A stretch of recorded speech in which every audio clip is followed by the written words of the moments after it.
Hi, welcome back for another episode of the Everyday People podcast. We're calling this one, Let's Just Be Honest, the hard truth about what it's like to be an artist and what we're trying to do, what it's like to have a lasting career in this industry. What do you Yeah. think? I mean, couldn't tell you, honestly.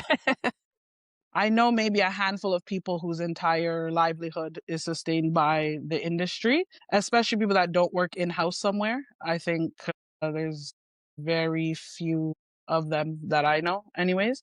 Most people I know have some kind of moonlighting gig one way or another, right? Especially as far as film directors go. I mean, to a certain degree, even commercials and certain other kind of branded content work would, yeah, I think kind of be considered us to a certain degree moonlighting. That's an interesting way to think of commercial work. But what about if you need to go further afield? Like, I guess I'm really asking about the industry itself shrinking and how much of it do we think is, just endurance, like just waiting your turn, sort of just like continue to grind? Or do artists these days just have to go completely outside of the sector, like outside of film and television and art making in order to make a living? Yeah, I mean, I think you have more insight to this than me, right? This is even by virtue of the artists that you've known over decades. I haven't I haven't reached, like, I'm still very relatively early career, right? And a lot of my Mm. peers are early career, so I have no idea really. I mean, clearly the strike and that kind of stuff have the strike and the pandemic triggered a sort of exodus because of the economic realities of it kind of thing. But I mean, all of my adult life has existed in unprecedented times. So I really can't say what's the like, yeah, is it cyclical? Is this the thing? Is there like, or is this a first time thing happening in the industry in this sweeping way? And yeah, a ton of people who might be leaving or might be on the edge might not be back. And it is just a career shift kind of thing. Yeah, it's Yeah. really interesting because I can think of many times over the course of my career or like working with other artists where there's been like big changes, but they've almost all been technical, right? Mm. Like move from film into video. And yes, you have to learn how to do that. And there's a lot of, new skills involved, but you're still making the same thing. The pipeline is still the same. I can't think of a time when it's been this big of a shift Mhm. where like film really does seem to be shrinking so quickly for all the reasons we all know, but moving into content, like to the point where even like the granting agencies are changing their terminology Yeah. and moving away from calling people filmmakers and calling them content, creators. And like that just seems like if the governments are making a switch, like that's just such a huge move. Well, and even bigger tell is the changes with OSAP.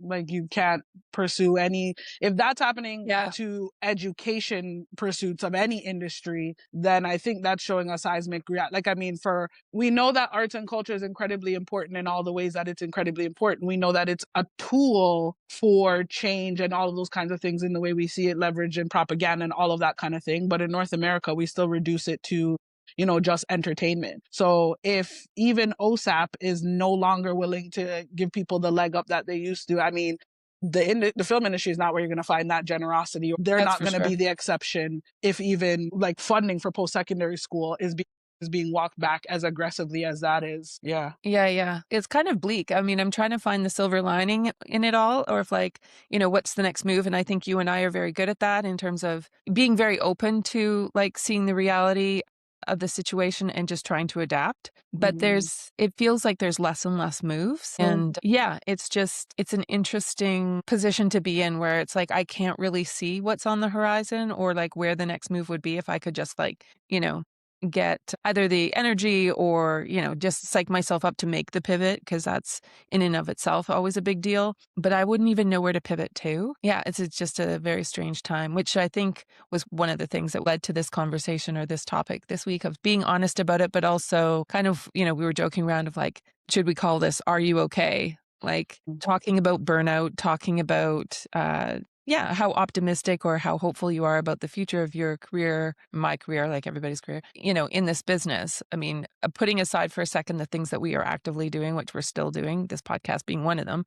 But how do you keep yourself from burning out or keeping yourself optimistic? Yeah, that's a good question. I mean, I think I'm still living in residual burnout from 6 years ago. Like I don't think I don't know a non-burnt out version of my life save from the 6 weeks between I want to say the date was April 6th, but between April 6th and when Justin Trudeau said that we could get that CERB was coming and you didn't have to necessarily stress as much, at least not for where my expenses were for my life as an independent artist. Then the 6 weeks after that, you know, where it seemed like everyone was okay and dolphins were returning back to the sea and greenery was coming back to parks and stuff like that, is probably the only time in my, you know, I want to say my entire life, but my memory isn't that good. I think even as a child or a teen, I'm the oldest of three kids and the oldest cousin on one side of my dad's family kind of thing. I don't know a time where there wasn't some kind of like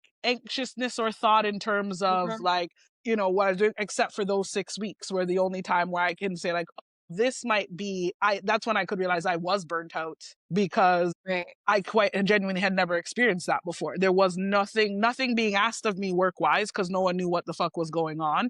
There was no expectation. You didn't have to try for it. Like ambition was useless, essentially, Right.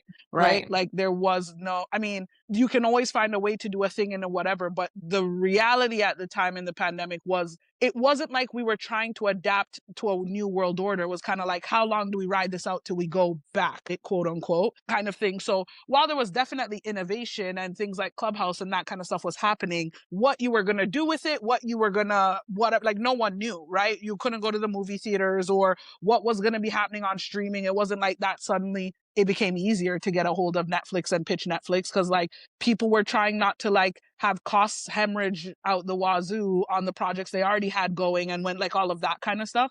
So yeah, it was the one time where I felt free from like, you know, career expectations and career obligations, even of my own. I think when Yeah. you're an independent artist, and I come from an ambitious family and I'm an ambitious person, or I'm an idea person kind of thing, and I'm capable, even though, I mean, I don't see every idea I have through or what have you. But what's very clear and probably what draws a lot of people to filmmaking is that it does kind of feel like, you know, the North American dream in a crux, right? What you can make something happen for yourself. You can pick up a thing, Yeah. you can do a thing, you can, you know, it's as much sweat equity as much as you're going to think about, as much as think it will prove results. But during the pandemic, that felt like that was removed, right? Because there was a whole Mhm. bunch of things out of my control. And so even now, when I have off time, or it takes a great deal for me to actually wind my brain down from not seeing every opportunity, from not scouring the grants again, from not looking up this, from hearing about some fund that's only open to people in Sweden, but maybe there's a sister fund with some place that we have a co-production with. Like it's constantly, You're constantly looking, you're constantly trying. yeah, if it's not that, it's cast. If it's not that, it's like, okay, well, is this a character in a story that might be cheaper than the other bigger project right now that's taking forever and not moving forward or what have you? Right. Right, right. Let's just go back to that for a second of, like, the idea that you have felt some version of, like, burnout or, like, on the verge of burnout. Is that except for those few weeks? Like, how do you keep going? I mean, if it's all you've ever known, you do, right? Like it's what really was underscoring so much of Bria. It's what we all end up doing. Like Right, just your keep rent needs going. to be paid, you need to eat, and something has to happen. And at the very least, right? Like, I mean, well, we did what we did, which was ideate things that we could make. And so when it came back up for air, right? Like we made those Mhm. things. That's what Dinner with Friends was Yeah, born out of, kind of thing. I don't yeah.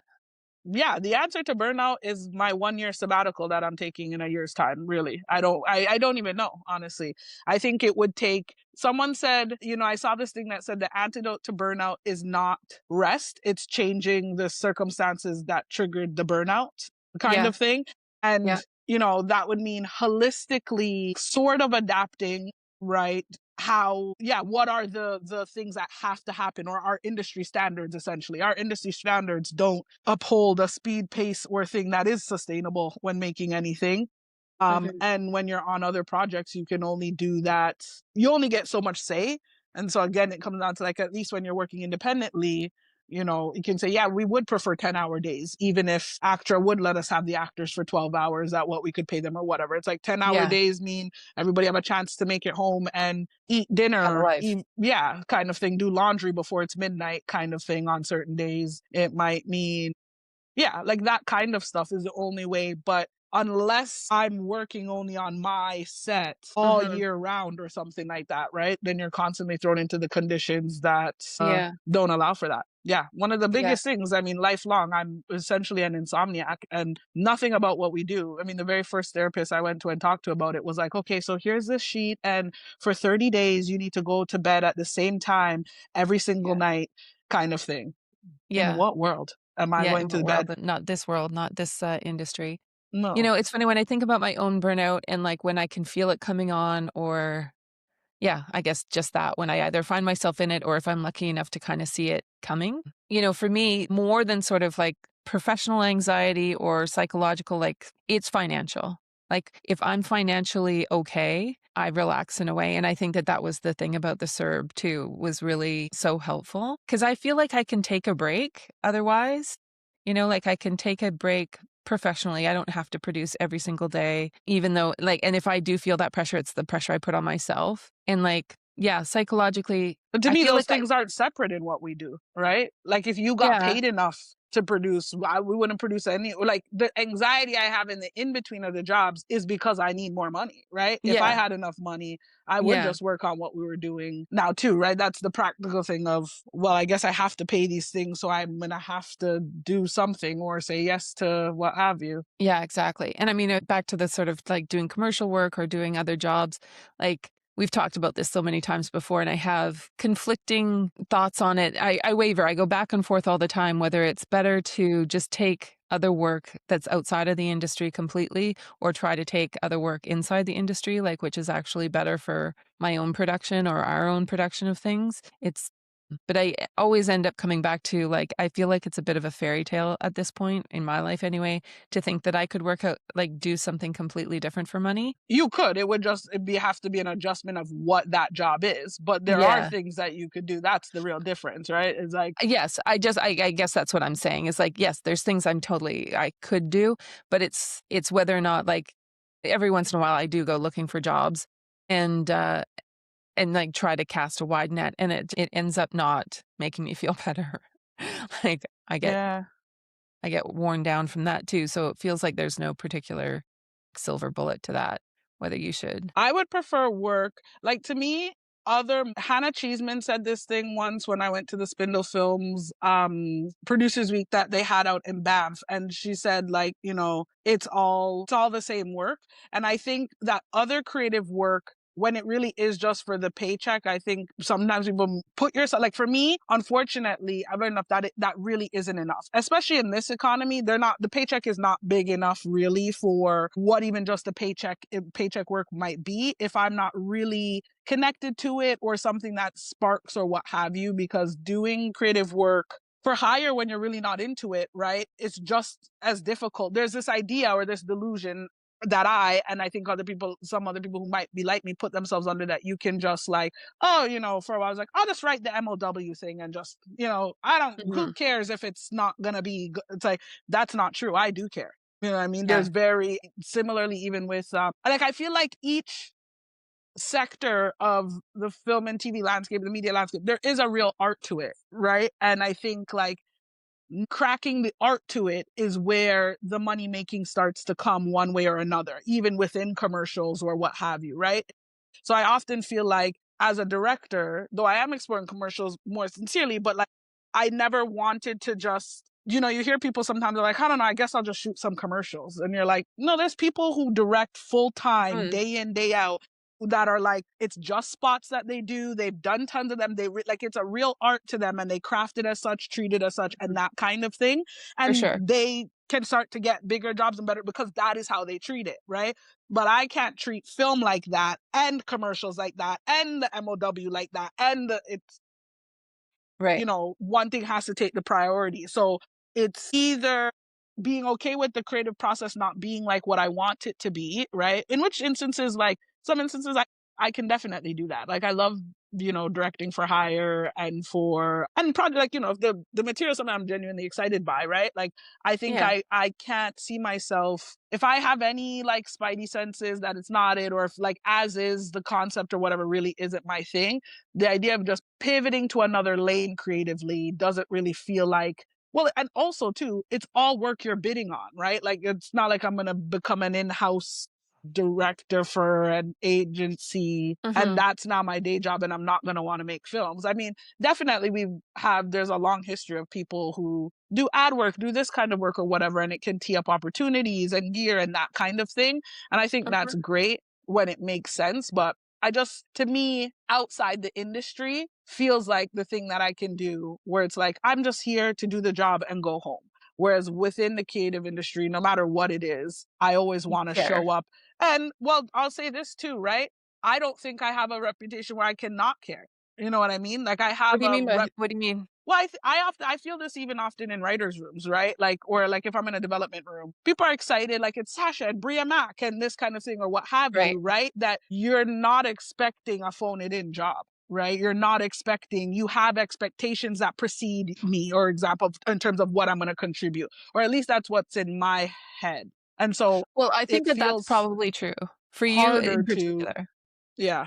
I mean, I would just say that, yeah, because you have such a strong personality, right? And that and a lot of people, in our community, our industry do know you. And so like it is one of those things where I'm sure they're expecting a certain version of you to show up, right? Well, a Like the certain version that version, we've had at and I parties. think I'm victim of the halo effect. This happens to me often where people like one thing or think I'm so good because I can like go up to the thing and talk or talk more publicly speaking or Mhm. whatever. But suddenly they have in their head that I can like every part of the job I'm like ace at. Like I don't know how to edit. I don't know why that was. I never advertised myself as an editor. I've never, you Do know what I people mean? ask you to edit? Well, yeah, I mean, this was a long time ago, but even not necessarily edit, but even when we were doing reunion, right? Like I was Yes. supposed to do the video and you thought like, oh, I would edit it. I've never edited a single thing before, right? Or when people, there was another project that was adapting something for the stage, right? And Mm. because of where I think I was traveling for part of it, and like the dates would have meant the time was really, really, really, really, really, really crunchy, and then the project experienced some delays kind of thing, and that ate into our time even more, and things weren't necessarily feeling clear, and everyone was just like, yeah, but you've done blah blah blah blah blah, and you've done blah blah, and you're like, I'm like, what? No, like I'm not. And so it's things like that happen too, where I find I don't get as much of a chance to be a beginner in the thing, Right. or just not like, there are, as much as people know Sasha at a 10, or the strong side of a person, there's also just an observational side, or I'm just like here whatever, but Mhm. I can feel the like, yeah, that's not what people were wanted, really, kind of thing. I think Right. people love when I'm a cheerleader, they don't love when I'm not. Right. Yeah, I can see that. I mean, I think anyone who knows you quite well has seen many sides of you, but yeah, I imagine that that gets, yeah, assumed that a certain version of you is going to show up, especially if that's the version that they want to show up, right? Well, Like, and the reality of it is that in what we do, you don't often work with that many people that know you that well. yeah, Most true. people only know by work or certain industry events, and that's it, right? Mark said this Yeah. thing once that was very true, where he's like, it feels like, I'm sure if we thought more about it, classic self-centered film and TV people, I'm sure if we thought more about it, there'd be other industries, but it feels like one of the only jobs in the world where the most important thing you have to do, you do with almost relative strangers every single time, right? Every project that you have, kind of thing, you go Mhm. in. It'd be Mhm. like a doctor going into surgery, and every time it was a new, I mean, it's not like a doctor going into surgery, but you get what I mean, kind of I thing. do.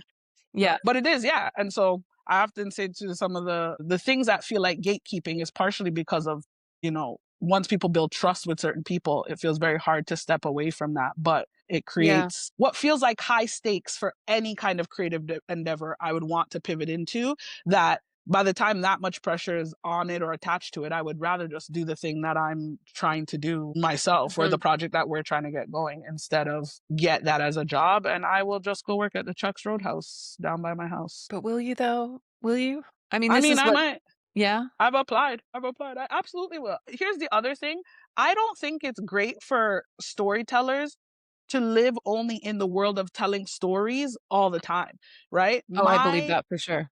Yeah, and so by virtue of how remote things are or what have you, we're pretty close to zeroing in on a story of a ragtag PA who want, like, I think this is why there's so many shows about the industry right now, right? People are Yeah. not living life. We're sitting there circle jerking each other talking about, remember what it used to be like? Aren't we all just trying to get to the thing? Like, You know what I mean? Every single one of them No, is that's essentially totally hitting true. the same note of the last few years, and it's because nobody's working at the fucking laundromat on a Sunday and just seeing what weirdos walk in that were like, or not weirdos or things Well, like that. and I think that that's even expanded past that now, right? Like this is a condition of us nobody getting outside, right? Like and Yeah, nobody because going out anymore. Like I mean, I've said for years this is the number one reason I still ride the subway and public transit, even when I, could easily take an Uber or like drive myself. It's because where am I ever going to be exposed to complete strangers and be able to observe them and sort of like see how they carry themselves and how they interact with their friends and overhear conversations and get ideas from like complete randos that I will never like I would just never interact with at all any other way. But it's like that like even going to, to the bar, to the park, anywhere outside, any of the things that we used to do way more than we're doing now. And it is like I think what you're saying of just like an echo chamber of like the main thing that we consume is media, right? And so like that's our exposure to other people is how they behave on TikTok or, in films. yeah. And then we end up now secondary to the shows about shows. And listen, I love every single one of them. I watch every single one of them, but Yeah. I can't say, I mean, I'm in the industry. I can't say to the general audience or general public that my mom or whoever would like those as much because I can't even tell how much of it is inside baseball versus like, oh no, on its own kind of entertaining. But Mhm. what the biggest problem why I wouldn't the only thing stopping me from going to Chuck's Roadhouse is that I need a certain amount of income that it might not be the most efficient way to get. That's the only thing. If I was good and didn't really need top and it was more like a top up or to save for this specific thing or what have you and one shift a week, I would be over there now. We went there for my dad's birthday and the poor server didn't know jack shit and I took the machine from him and entered it and split the bill and showed him how to use the machine. I'm pretty sure I could go in there today and say I want a job and that owner would be very happy to have me. But I don't want to take that on. I need more than what a one shift a week at Chuck's Yeah. Roadhouse up here might be able to give me. So that's the only reason why I haven't fully yet. Or else I would apply to the library up here. I'm not qualified in any way, shape, or form, but I'd keep applying. Yeah. There's like multiple folds to the work outside of the creative field that I think is threefold, which is like income with less stakes to a certain degree, right? Yeah. Like, that's one. Two, just like for life and the friction of life and experiencing it in a way that forces you to be out there, right? Like, yes, it might be cold, but I got to go to this shift. It's only one shift a week, whatever, what have you. And also three, a social and dating life. I mean, Mhm. that's the biggest case for return to work I think anybody can make. I don't, Me if too. it's Yeah. me, you on the computer, and maybe whoever we're pitching in a general. That is the full scope of my work office, my network, that kind of thing. And most Yeah. people, everyone else, as much as I totally get it and appreciate the ask, right, are more to like pick my brain or things like that. It's not necessarily like I'm getting lots of invites to go to the movies. Yeah, yeah, totally. I got this party I'm supposed to go to tonight, and I really wanna go, like, I really, like, intellectually wanna go, but I Yeah. also just don't wanna go. I'm like Yeah. but I'm going to force myself to go, but that is the right word. Like, I am going to have to force myself to go, and, Yeah. like, it wasn't always like that. Like, it really bums me out. But No. anyway. So, I think for me, that's kind of the thing about trying to find that other work, right? Like you were saying, like, one shift isn't gonna do it, but then do you really want to do 6 shifts, right? Like, which would move the financial needle, but then that takes up so much of your time. Like, is there a middle ground there? I don't know, and I don't expect you to know either, but it's like for me, that's always the question of, like, am I chasing a pipe dream, like the perfect, Yes, you are. Goldilocks. You are Yeah, chasing a pipe perfect. dream. It is absolutely a pipe dream. I mean, Yeah. Hudson Williams and Connor Story have blown up in the last 3 months and already in less than 12 weeks. One of his most recent interviews is talking about just how intense, the thing that you want even will always have its asterisks or what have you. I think the Yeah. closest thing to balance is just giving yourself the grace to remember that things happen in seasons, right? And having the confidence in your own timing. I think that's the biggest thing. I saw this post on maybe Substack, Threads, Twitter, TikTok, Instagram, LinkedIn, who They're all knows? blurring together. But it was basically someone saying that like as an artist you'll have times where you're very social and very creative, then you'll have times where you're very social but not that creative, then you'll have times where you're not social and not creative, or like it was like all of these Yeah. different kind of modes. And I think that's true, right? Like, I mean, we made Dinner with Friends last year. Well, released it last year, kind of thing. This is where the real rub happened. So conceivably, this could be an off year, right? Which means we won't be shooting anything like that, and that's okay, kind of thing. But the plan is, in order to shoot the year after or the subsequent year, you still need to be looking and keeping an eye on, like, it's a different kind of work that is just as time consuming, kind of thing. Yeah. And really, the balance looks like being able to let the grant deadlines pass, right? If you know you only have so much capacity, kind of thing, and know that Mhm. you might miss this round, or you're not going to go to Berlin, or you're not going to do a US leg of the festival, or what have you, kind of thing. And it's going to be a respite year or this kind of year, or Mm. whatever. Yeah. You just said that out loud and it just made my stomach turn over because I hadn't really thought about that in What? terms of like, well, just that we aren't going to be on set, not to get, like, and obviously you'll Yeah. probably get something, but like, we're not going to make anything of our own this year. And if we want to do it next year, like, we have to get our shit together pretty fast, right? Like, because it takes so fucking long. And just the thought of that, of like, oh, yeah, like the time is now, it is upon us if we want to even be shooting something next year. Yeah. Uh, But that stacked up against the reality of hard practical financial realities well, and just is a tough competition. a very tough competition. And then also just even like I haven't done any creative writing on the things that we have on the go that we were speaking to last podcast or for like 2 weeks. And I've been working 8 hours a day, like nonstop, answering emails, getting other stuff together for finishing out Dinner with Friends, doing other work. Like like there is tons of work to be done. Like I think for me, this is the closest I've been to burnout for quite a while. And just feeling like, Jesus Christ, like still going, feels like we're going full throttle still. Yeah, And and it just can't all happen at once no, is the short answer. Yeah. is really what it is, right? Something has to give. This is why even on the writing one, I'm like, yeah, sure, I would love to write. I have an idea. I need to know where they're going by this point. So if Hmm. the industry's changing this drastically, right? Then to me, this year is okay. What are the connections to make? What are the things to make to advance that when we do come up for air, or when, especially because we have certain stuff written already, right? Yeah. Yeah. Ready to go. It's it feels like, well, let's, yeah, shop this kind of thing around, because it can't all, and it's overwhelming in my brain to even consider it all, right? Like at any given time. At any given time, I could be writing a thing. I mean, I have the idea for that whole vertical series. Like that could Hmm. easily, I could say, all right, pause on everything else. I'm going to do this because this is clearly what the market wants right now. This is going to be in, I could go to IPF for this. I think this will have ideas. This feels like an extension of, like, I can list all the reasons in which this would be Yeah. gangbusters and the thing to do. But what matters more, making another thing this year, or understanding the lifeline of what can happen with Dinner with Friends, expanding our ecosystem to think, like, it's the, in what we do, there's constantly competing priorities that you are at the helm of without enough people resource or financial resource to actually achieve. And so you're kind of fumbling forward and hobbling it together. And so much of the burnout is just a mental fatigue. Yeah. Yeah. Totally.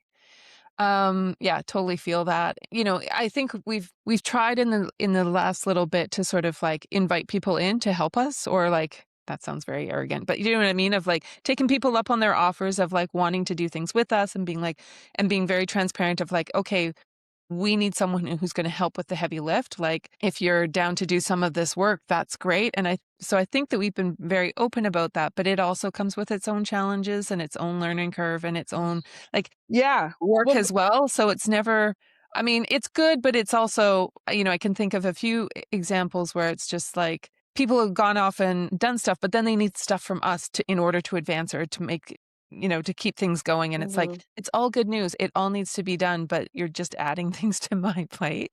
Like it's just, yeah, it feels like it's difficult to find where it's going to lighten up, which is Yeah. tough. But Yeah, the because last on one thing, side you have people who, we're oscillating between one of two things, and the biggest issue is consistency and people being able to afford the investment in of their time, which is like the through certain programs, or when we do have funds to pay people, right, they're for smaller contracts, right, where you're in and you're out kind of thing. You're not everything on this person's plate, right, which means you're not a priority necessarily. So you're still holding more of the responsibility, even though you have this help. You have to really handhold it.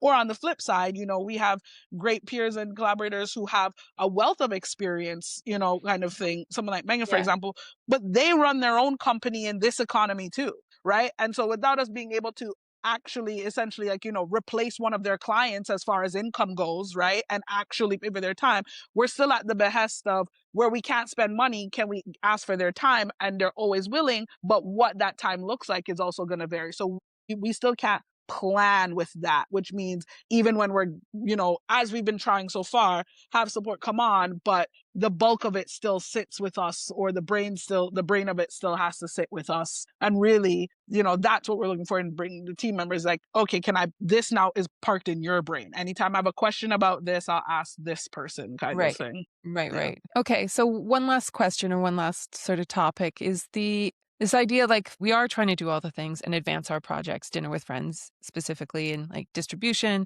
and us trying to like connect with our own audience. How have you found the workload in the last like 6 weeks since we started this podcast? I mean, it's a full-time job. It does feel like that. It's a full-time job. Yeah. Yeah. It's a podcast in a world full of podcasts, in a world full of everyone pivoting to podcasts. Now Netflix is also doing podcasts on top of everyone changing to video podcasts, that you're trying to be relevant, demonstrate some value to, but also position as a part of this longer plan, hopefully. So Mhm. it's different brain work than trying to get something financed and going to be on set kind of thing. But it's as taxing or exhausting because it's also, we're flying blind. We're kind of fumbling forward through it kind of thing. I don't know anything about fucking Ad Manager or Meta ads or whatever. You know what I mean? Like, But yeah, there's just a lot of research, a lot of reading, a lot of learning, a lot of watching and distilling information and trying to and also just figure out our rhythm and all of the rest of it. It is a full-time job. yeah. And I mean, on top of the workload, I get nervous about overextending ourselves, like physically and like mentally, but also overextending the use of our network, Mm-hmm. right? Like the pressure to sort of be like, I mean, everybody says it's cringe until it's successful. And that's the thing I'm constantly telling myself of like, people might think it's cringy, but like if it works, it will retroactively be very smart, right? And just the idea that you have to put yourself out there. That's what art making is too, right? Like you have to be able to be vulnerable. So I'm willing to work through that part, but I also, yeah, I'm having a hard time like not wanting to be a bother, if that makes Mm-hmm. any sense. Do you know what I mean? Yeah, well, it's not necessarily even a bother. It's just the reality of how we also experience media too, right? There is a Right. limit before you get fatigued, before you're like, all right, girl, we get it. You released the movie. We want, like, I think the thing that we keep saying that we've realized, right, particularly right now, let's say our ecosystem is on Instagram. That's where we have the most kind of engagement, traction, whatever, what have you. Instagram doesn't function as a growth platform in quite the same way anymore, in quite the same way. So you're saying the Yeah. same thing to essentially the same, like if out of 100 people, 70 to 80 of them are going to be the same audience that have heard it before, right? Yeah. Maybe it exposes it to 20 to 30 people, and maybe of those 20 to 30 new people, it's finding the balance between fatiguing, boring yourself, right? Like I want to talk about this stuff too, fatiguing your audience that you have, and well, also trying to get new people and finding that balance between that. But I think that's a very real thing. I'm the same way. I think one of the hardest things is like, listen, I'm a good cheerleader. I also think I'm a good critic. And so the same way that I feel about things when I see them, how I would critique something is the same critique I would put, our methods or whatever we're trying to do through, right? And it just Yeah. isn't it is a balance. I It's don't not think easy. that's a unfounded feeling. Yeah, it's not an easy thing to try to navigate, or like, as I said, like, again,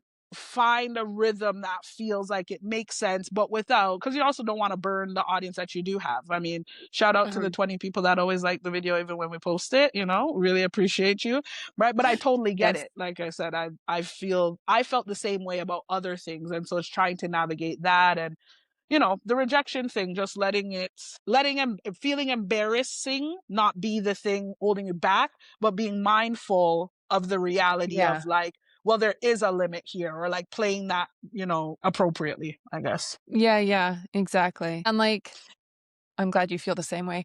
Yeah. I just keep telling It's this myself weird it's a long thing. game. It's just like, it is a long game. It's a long game, and it's this weird thing where the other thing too that doesn't help is like it is the shared cringing of like, oh, you're trying to do it, because if every announcement you had was like Hulu wants it, this wants it, da da da, like, you know what I mean, it would just be like, Yeah, wow, wow, wow, it's all happening, and like, yeah, that is the because those are the signals people want, that this is a big deal, right? Other people are gonna like this, and you want to be the early person in, or whatever it, right? When yeah, you're in the early stages, and maybe, some people like, some don't, and you're still at it, kind of thing. It's yeah, like I'm trying to think of something not wholly offensive, but it's like, the sleeping thing that's prodding along, and you're like, all right, here's some change, ma'am. You know what I mean? And you're like moving on until one yeah. day, they get booked in a Super Bowl ad, and you're like, what? I always knew it, or some shit. But it is, you get what I'm saying. I do. Okay, well, I'm glad to know that you're struggling with the same things I'm struggling with and, like,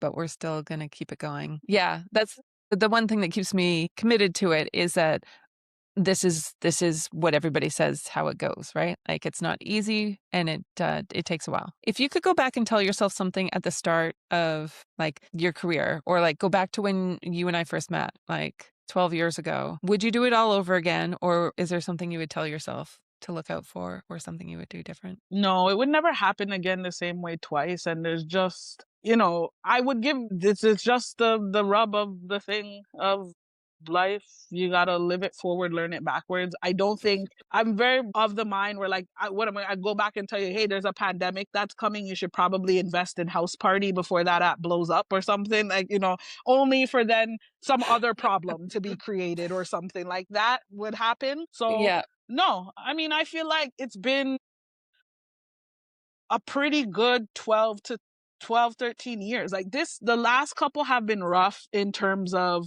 yeah, just navigating all of the uncertainty that the kind of like the seismic uncertainty, like to your point of what you said when we first started, right? It's been technological shifts, or like, leaps, but this feels like bounds in terms of how different things might be, or and how Yeah. rapidly they're changing. But, I just can't imagine giving my younger self any advice that would possibly undo, some of the best parts of how everything has happened, right? Getting to make the friends that I made, make the projects that I've made. I mean, making even with Bria, right? There's not I'm sure people might think it sounds crazy, right? That I wouldn't be like, I want to go back and, this is how the show gets renewed or something like that. But like, I really Right. am like, it is what it is, right? Like, I don't think this is yeah, we made a great show. First show I tried to develop got greenlit. There's just like so many wins and good stuff that, as much as the bad is bad, I feel like it hasn't knocked me out yet. Well, that's good. I'm glad. I'm glad you think that. Yeah, I think if you zoom out, I mean, it sounds like you do already, but like at your age, like the things that, I mean, you have a very impressive CV, Yeah.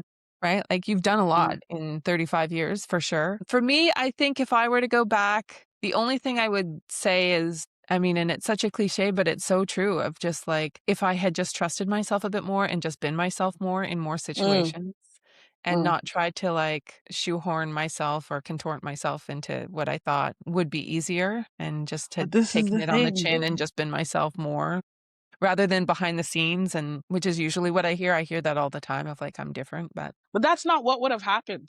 And you yeah, wouldn't be you. yeah, I guess that's true. Truly, right? Like, I mean, I don't think yeah, there is yeah, it would have just given you other problems that you don't know. Your issue would be that you're too egotistical. Everyone's tired of you talk. Like, it would have just been something else that Yeah, 15 years from now, you'd give yourself the advice to do the opposite or what have right, you. right. And so I get what you mean, but I feel like we don't have to tell our younger selves that. We can tell our future selves. You can still be more you, and even Yeah. more you than you are in the next 15. Well, like that's a Um, different cliche, but it is also very true. Is like as you get older, you really do start to care less about that shit. Like it really mm, does fall away, which is maybe one of the best things about getting older. I will agree with that because that's the number one thing, no matter how much. And this is the thing, I actually wrote this down because I'm like, I was just like, I wish I could be 20 something. I'm never a person that wish I could be 20 something again, but you look at you like, there's no real reason to wish to go back because no one who's 20 something now gets the knowledge that we have. Like, it just doesn't happen that way. And I really would not trade the knowing and understanding I have of myself at this age for anything. Right. And I don't think it's possible to have gotten it 15 years before, because 15 years earlier you were working with certain assumptions that hadn't yet been tested to be true or not true, Right. and now you have. So getting older, it's not that bad. Again, it's not that bad. That's the slogan. Okay. Well, I think that's it for today. I swore this was going to be a short one, and it's longer than the last one we did. I We're working on it. We really are. We're really going to try to get them shorter. I mean, just release some 15-minute episodes or something. I don't know. I mean, People are only watching the first 15, and put the first well, that's 15, all put them in that's it. 15-minute That's right. chunks. There we go. Give people what they want. Yeah. C'est la vie. All right. Well, I hope you have a good week, and we'll see you next time. Yes, yes. Bye-bye. Bye-bye.